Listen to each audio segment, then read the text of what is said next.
are starting off the lecture with definitions in forensic medicine. How will you define forensic medicine? Let's take an example. Let's say you got a skull from a crime scene. Now, doctors, with the help of their medical knowledge, can say the age of the skull, or if there are certain markings on the skull, they can also say that how is that guy killed. So they can show manner of the death, mode of the death. So now, using this medical knowledge in legal purposes to aid administration of justice, means using medical knowledge to give justice, that is forensic medicine. Another thing opposite to that is medical jurisprudence. What is medical jurisprudence is that the law is telling the medicine what is legal and what is illegal, what practices are legal, what practices are illegal. So application of law knowledge in medical practice is medical jurisprudence, and application of medical knowledge in law is forensic medicine. Another two words that are kind of similar, one is medical ethics and other is medical etiquette. What is a medical ethics? See, there are certain laws that are given by National Medical Council. So the National Medical Council is giving certain laws regarding how the practice should be conducted, what is legal and what is illegal, and violation of these laws is punishable. That is called medical ethics. So there are certain laws, there is a governing company, and there is punishment. It also governs doctor patient and doctor state relationships. So this was medical ethics. Medical etiquette is just a simple thing that how a doctor should behave with their colleagues. So there are no laws that okay, doctor should behave like this with their senior or junior colleagues. These are just conventional laws. There is no punishment in this also, right? Now death. See, in death we'll have to study the cause, mode and manner of death. First of all, cause of death. In this image you can see that this guy is killed by another man by a gunshot injury. Second incident, the patient is killed in a pneumonia, long standing pneumonia, and then he is killed. So this is cause of death. What is it? Pneumonia or gunshot injury, how the death occurred. Next is mode of death. How is it different from cause of death? See, mode of death means in this image a patient is killed by pneumonia. So which system is affected?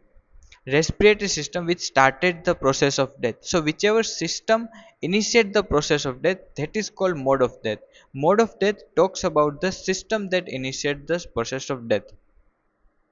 Third is manner of death. Manner of death is in this image the death is homicidal. This is natural death. No one killed this guy. So it can be natural, homicidal, accident, suicidal or undetermined. Now we'll study in detail about mode of death. How a system initiates the process of death. Okay. So for this we have by charts tripod of life. See, let me explain you. Let's say this is a tripod. Now if this stand breaks, can this tripod stand on two legs? No, it needs three legs, right? In the same way, our body, if there are three systems, respiratory system, circulatory and CNS. Even if one system fails, the other two cannot survive and it will lead to death.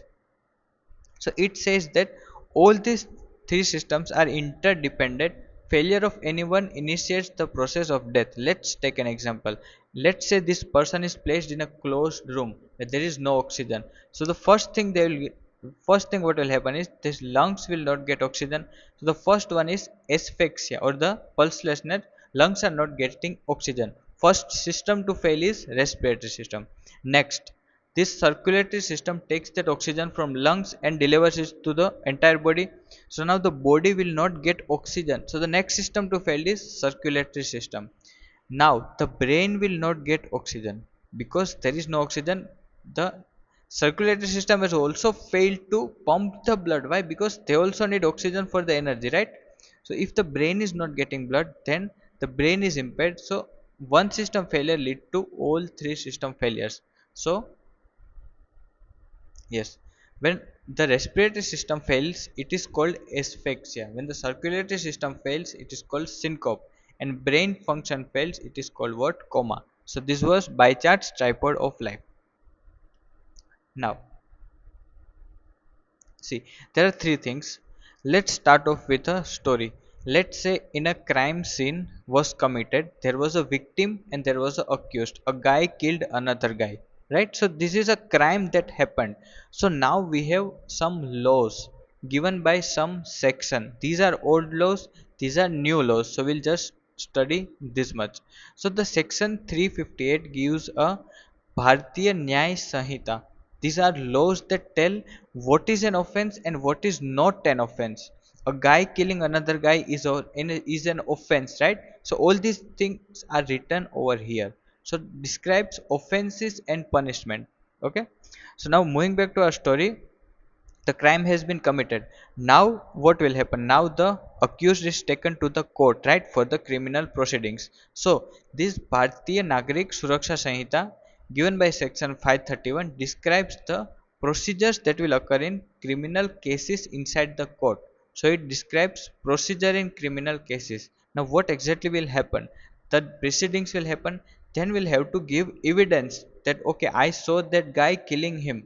So these are evidences. So we have another laws given by section 130 Bharatiya Sashakya Abhiyan, which tells what are which evidences are liable and which are not liable. So accessibility and recording of evidence inside the court is given by section 130.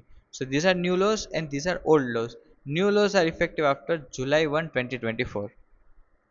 Now offenses. See, there are three type of offenses. We'll study based on arrest first.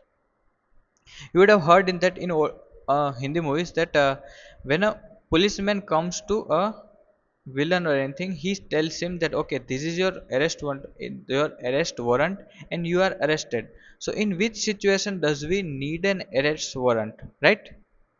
We need an arrest warrant whenever the crime is not that severe or it is non cognizable. If the crime is severe or cognizable, the police does not need a arrest warrant to arrest the criminal. Let's say there is murder, death, rape, or dowry, anything. The crime is serious, then the police do not need a arrest warrant. They can directly arrest the accused, and it is given by A9 BNSS. But if the crime is not severe, police needs an arrest warrant from the judge or magistrate to arrest that person. So we have cognizable and non-cognizable type of offenses based on arrest. Next is type of offenses based on punishment. Here also we'll take two examples. First example, let's say there is a land dispute. Person A in person B, there is a land dispute. So now will if the person B files, will you just imprison the person A? No, we are not imprisoning person, we are summoning him, means we are giving him date that on this day there will be proceedings inside the court. So imprisonment, if it is proved, is less than 2 years only, right? So these are summon cases where the accused is not arrested on the spot, but let's say there is a crime scene and A is suspected of murder. In that case, even if the murder is not proved, he has to be in the imprisonment for more than 2 years. Otherwise, A will just run off outside the country, right? Why he will stay in the country? So there is no summon, there is warrant. So A is arrested, which is given by section 2A BNS. So this depends upon the crime.